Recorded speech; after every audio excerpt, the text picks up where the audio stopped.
Meus irmãos e minhas irmãs, lançai as redes. É uma alegria imensa estar aqui com vocês mais uma vez.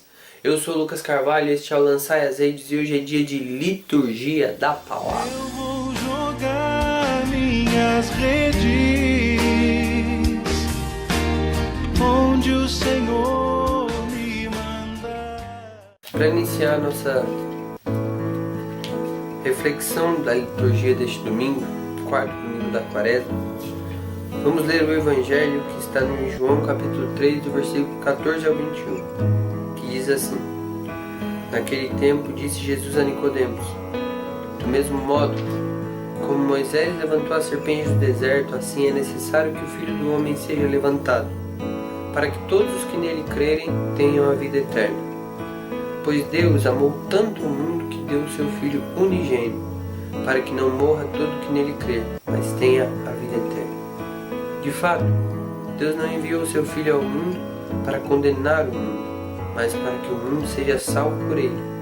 Quem nele crê não é condenado, mas quem não crê já está condenado porque não acreditou no nome do Filho unigênito. Ora, o julgamento é este: a luz veio ao mundo, mas os homens preferiram as trevas à luz, porque as suas ações eram más. Quem pratica o mal odeia a luz e não se aproxima da luz, para que suas ações não sejam denunciadas. Mas quem age conforme a verdade aproxima-se da luz, para que se manifeste que suas ações são realizadas em Deus. Palavra da salvação. Glória a vós, Senhor. Veja, irmãos, Jesus está dizendo a Nicodemos, e a primeira coisa que ele diz é: como a serpente foi elevada no deserto, o Filho do Homem terá que ser elevado, para que todo aquele que nele crê tenha a vida eterna.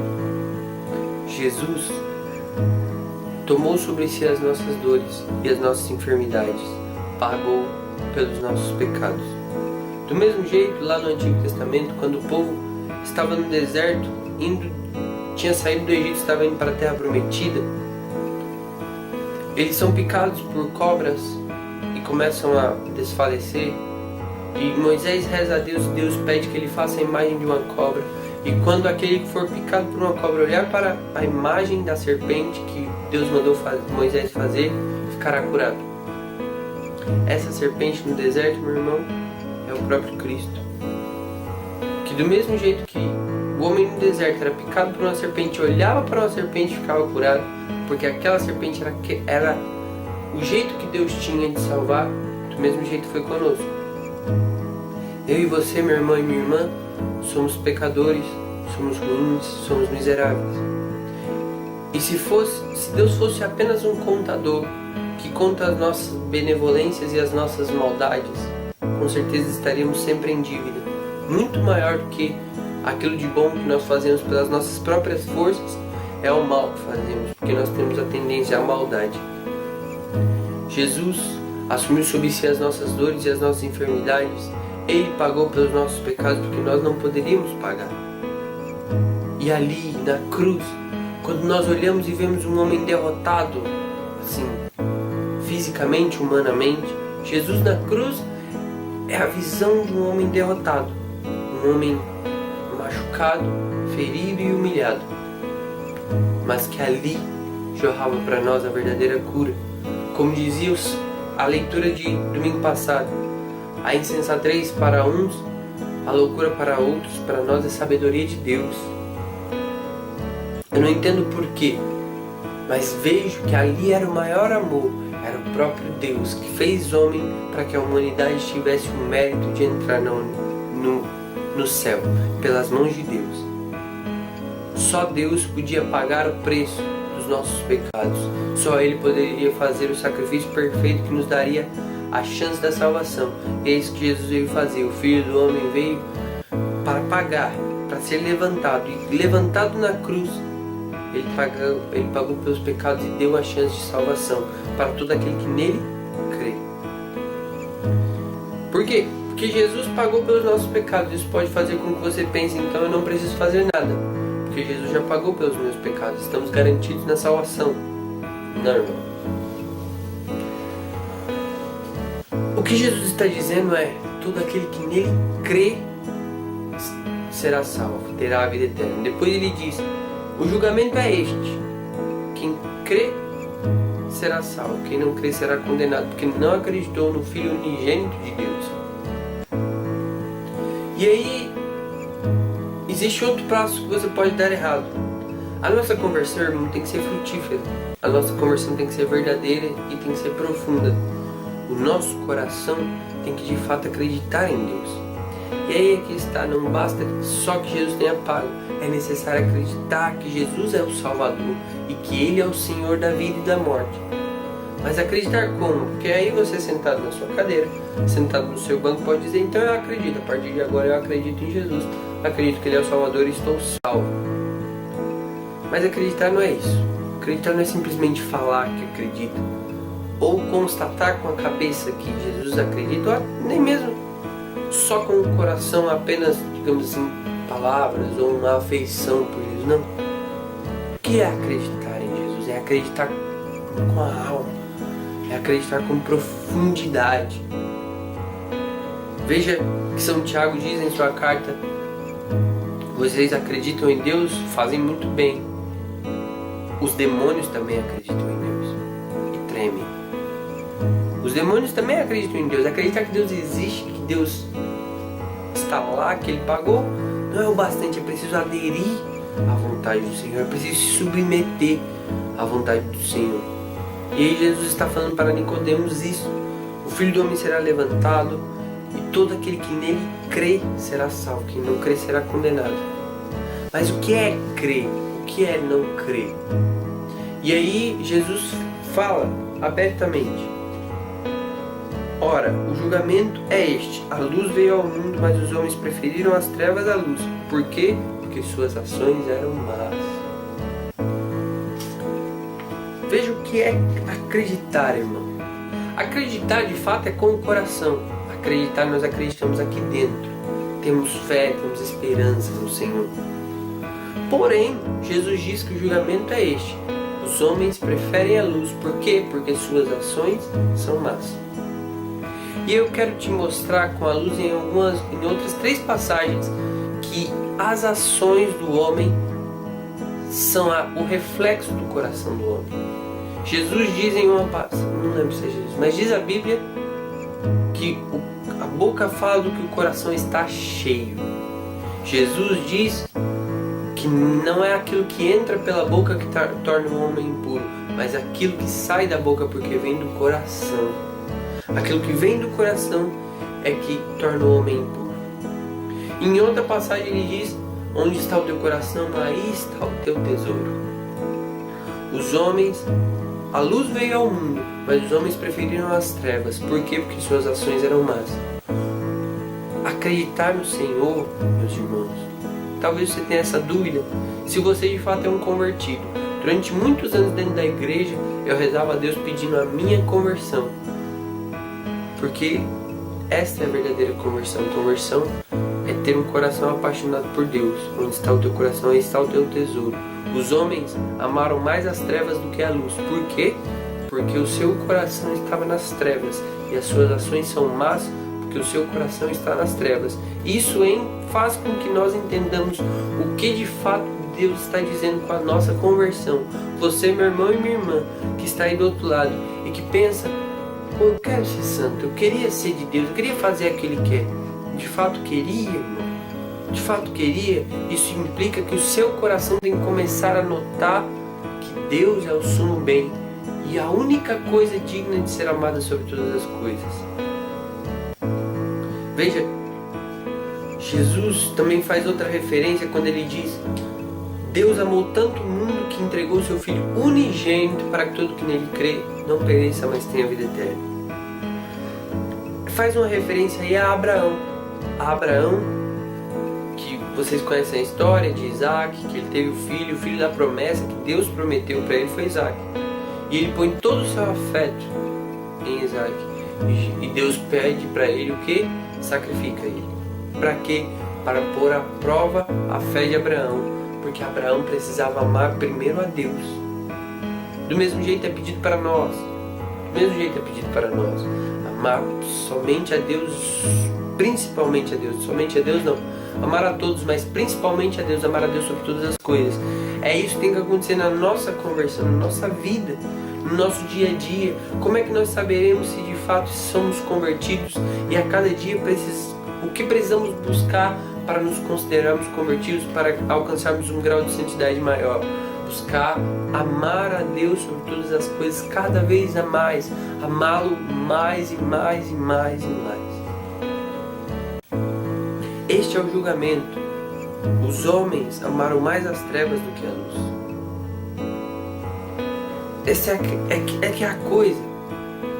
Os homens amaram mais as trevas do que a luz. É isso que acontece no nosso mundo. É por isso que as pessoas vivem longe de Deus, porque as suas ações são más e elas são apaixonadas pelo mal. As pessoas são apaixonadas pelo prazer, pela vida fácil, pela mentira, pela aparência, pelo poder. Mas Jesus mesmo disse, um servo não pode servir a dois senhores.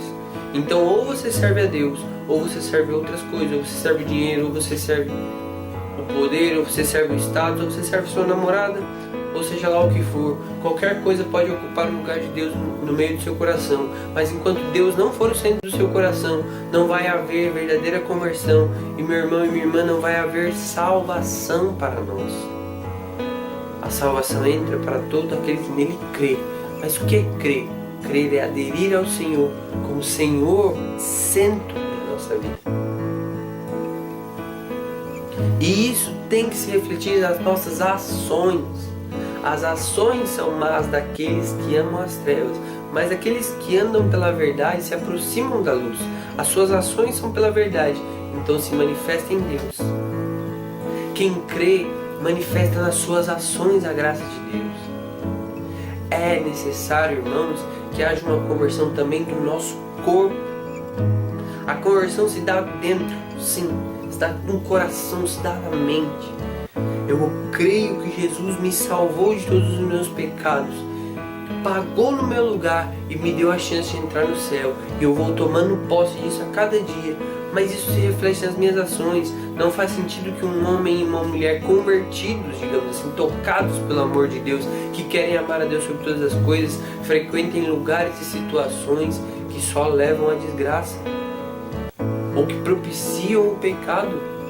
Você se diz católico, você se diz cristão, você diz que acredita no Senhor, que Jesus pagou numa cruz por você, mas você vive falando mal dos outros.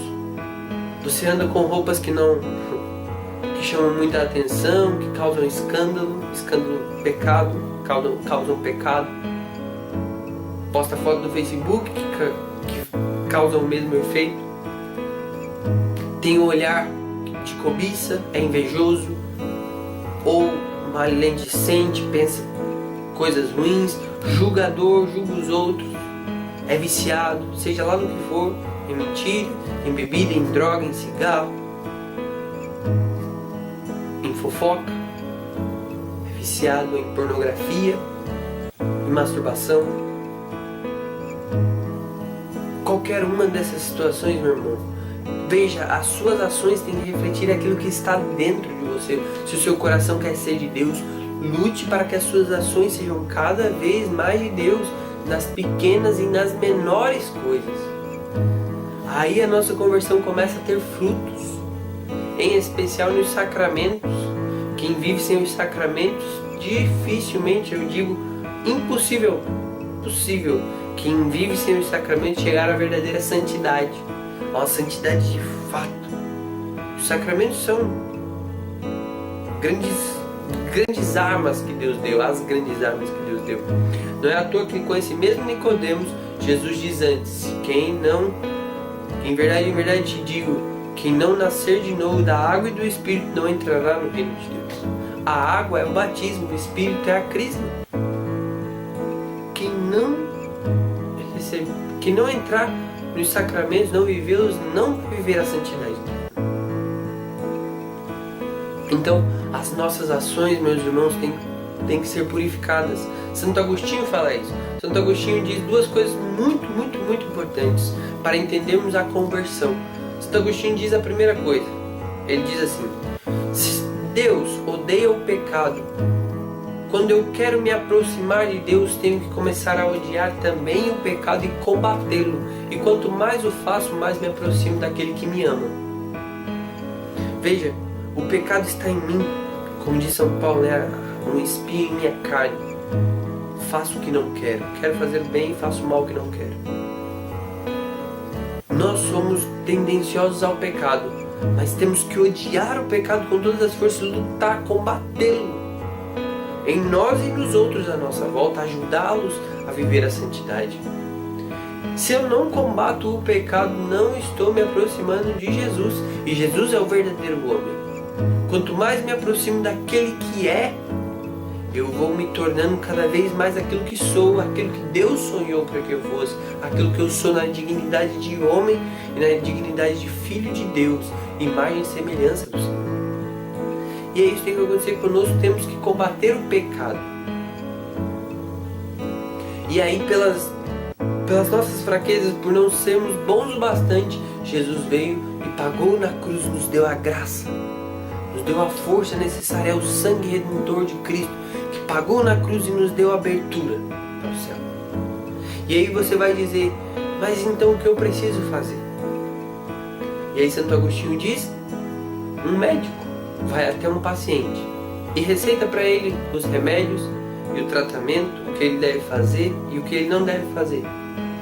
Se o paciente não acolhe as prescrições do médico, a morte será culpa do paciente e não do médico, que passou tudo, sendo que o paciente é que não quis fazer aquilo que o médico disse. Assim acontece conosco. Jesus veio ao mundo, a luz veio ao mundo e nos deu tudo. Mas se nós o ignoramos, se nós deixamos ele de lado, se eu olho para o Senhor e digo assim, eu amo mais as minhas ações más, não quero deixá-las, vejam a diferença, tá? Para que fique claro. Aqui eu não estou falando da queda. Se você caiu 1000 vezes, irmão, se levante 1001 vezes. Nós temos vícios, temos pecados, temos erros e nós caímos sempre. Mas uma coisa é você cair por tropeçar, uma coisa é você escolher se jogar no buraco. E é isso que acontece para que nós sejamos condenados. Quem é condenado? Quem escolhe pecar. Quem ama mais o pecado do que a Deus. Amar é amar. Não estou falando da cabeça, não estou falando das palavras, eu estou falando de alma, de coração. Porque talvez você diga eu amo, mas você não luta contra o pecado, você não combate. Quer dizer que você não ama o Senhor, você ama o seu pecado. Muitos pecados nós temos de estimação. Você pega, faz anos e vive no pecado e permanece no pecado. E não luta contra, não evita situações de pecado, não vai atrás de sacramentos, não procura direção espiritual, não faz nada para combater o pecado. Então isso quer dizer, meu irmão, que você na verdade é um falso, que finge que ama o Senhor, mas na verdade você ama o seu pecado. E quando qualquer coisa entra no lugar de Deus, aí perdeu o sentido. Aí nós estamos servindo a outro Senhor, que não é Deus. Porque onde está o teu tesouro está o coração. O nosso maior tesouro é o Senhor, e tem que ser o Senhor, porque Ele deu tudo para nós e Ele é a própria vida. A vida que nós precisamos e procuramos é Ele. Então as nossas ações têm que transmitir essa verdade, esta conversão, essa mudança de vida para próxima do Senhor. Só que nós não podemos cair em um problema que São Paulo descreve na carta aos Efésios, que é a segunda leitura de domingo. Ele diz assim: Irmãos, Deus é rico em misericórdia, por causa do grande amor com que nos amou, quando estávamos mortos por causa de nossas faltas, Ele nos deu a vida com Cristo. É por graça que vós sois salvos. Deus nos ressuscitou com Cristo e nos fez sentar nos céus em virtude da nossa união com Jesus Cristo. Até agora ele diz: Deus nos amou e nos salvou gratuitamente. Assim, pela bondade que nos demonstrou em Jesus Cristo, Deus quis mostrar através dos séculos futuros a incomparável riqueza de sua graça. Incomparável riqueza de sua graça. Com efeito, é pela graça que sois salvos, mediante a fé. E isso não vem de nós, é dom de Deus. Não vem das obras para que ninguém se orgulhe, pois é Ele quem nos fez. Nós fomos criados em Jesus Cristo para as boas obras que Deus preparou de antemão para nós as praticássemos, para que nós as praticássemos. Palavra do Senhor. Graças a Deus. Meu irmão e minha irmã, as suas ações são refletidas do nosso coração. Quando você se converte, você começa a pregar, você começa a cantar na igreja, você começa a eliminar da sua vida as situações de pecado. Porém, você não pode achar que as suas ações é que te salvam. Você não pode achar que são as suas obras que salvam. Não, o que salvou é o sangue redentor de Cristo na cruz. Ele já salvou a todos, mesmo aqueles que não aceitam. Deus já deu a chance. Nós é que escolhemos entrar ou não no reino de Deus, mas com as nossas ações, com a nossa vida. Então, você não pode cair em nenhum dos dois casos. Você não pode cair em um relaxamento espiritual. Jesus já pagou, então eu não quero fazer nada. E nem você pode cair no ativismo. Eu faço e faço e faço e faço e não entendo primeiro o que Deus fez por nós. Veja, é assim. Deus planta a semente. Deus dá a terra. Deus dá adubo. Deus faz crescer. E Deus dá os frutos. Mas somos nós que regamos. Se você não regar, irmão, Deus não vai fazer a sua parte. Nunca. Deus não faz a nossa parte. Mas, Deus deu a semente, Deus deu a terra, Deus fez crescer, Deus fez tudo. Você fez nada, você fez uma parte mínima. Mas você tem que fazer a sua parte. Você nem pode deixar de fazer a sua parte, porque Deus não vai fazê-la. Pela liberdade humana, o homem tem que aderir. Se não aderir, Deus não influencia. Aliás, Deus não violenta. Se o homem, em sua liberdade, quer entregar-se à maldade, quer entregar-se às trevas, Deus nos ama ao ponto de deixar a nossa liberdade ir até aí, para que o nosso amor seja completo.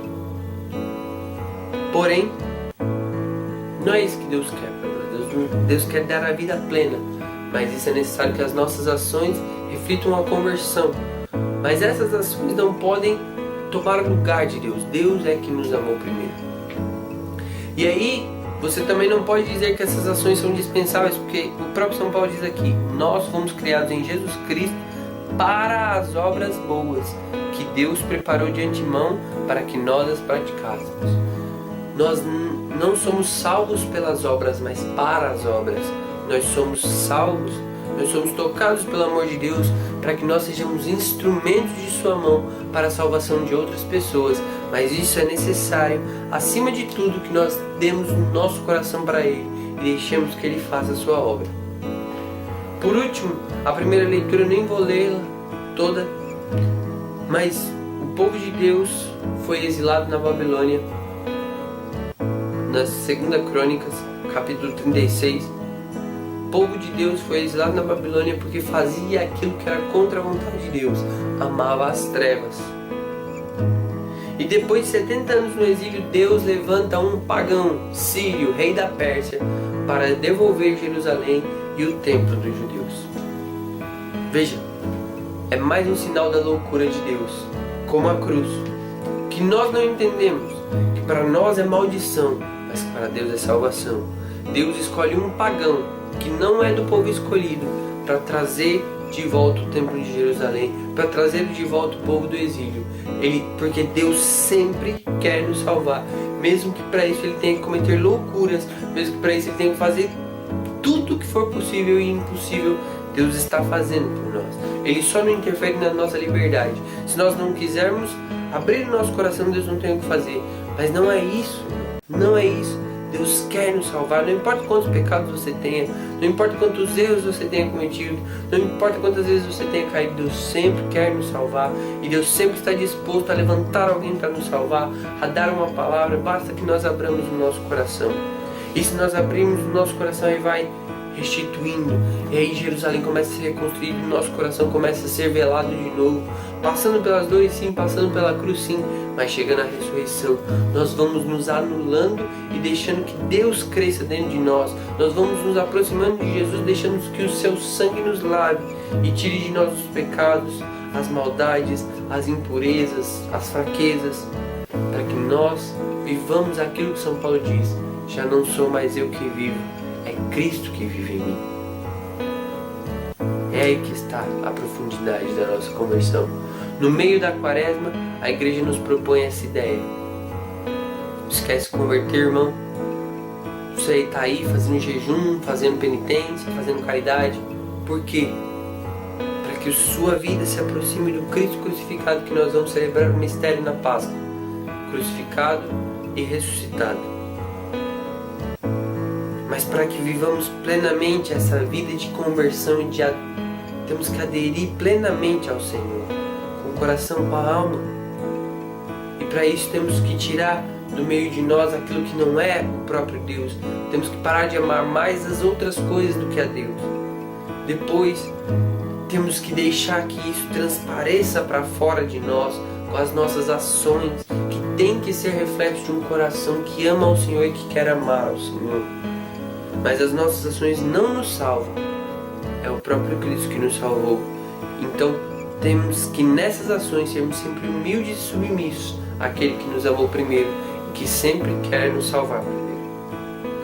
Então, no fim dessa meditação, vamos pedir a Nossa Senhora que medie para nós a graça de sermos salvos. Todos os dias, como diz São Paulo, Deus nos salvou. No passado Ele já nos salvou. Eu só tenho que entrar na terra prometida. Eu só tenho que deixar que o meu coração seja submisso, levado, embalado nas mãos do Senhor. Embalado pelo seu querer, levado pelas ondas do seu amor.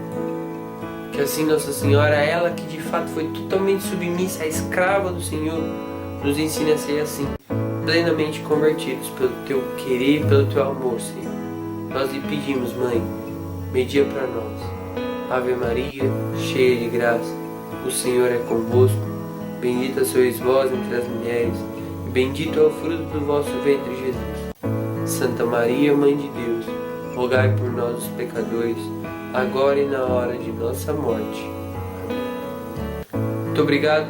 Se você gostou, irmão, clique em gostei no vídeo, se inscreve no canal, adicione aos favoritos se você está no YouTube e compartilhe o nosso vídeo. Se você está no Facebook, curte a nossa página no Facebook, vai lá e pede as notificações para que a nossa página fique aparecendo para você. E curte o vídeo, compartilhe o vídeo, nos ajude a lançar essas redes. Nós estamos há pouco tempo nesse trabalho e Deus tem dado muitos frutos. Muita gente seguindo, muita gente que compartilha os nossos vídeos, que acompanha. Que você nos ajude, irmão, a lançar essas redes mais longe, através das redes sociais, através da internet. E que Deus abençoe você, abençoe sua família. Valeu, até a próxima.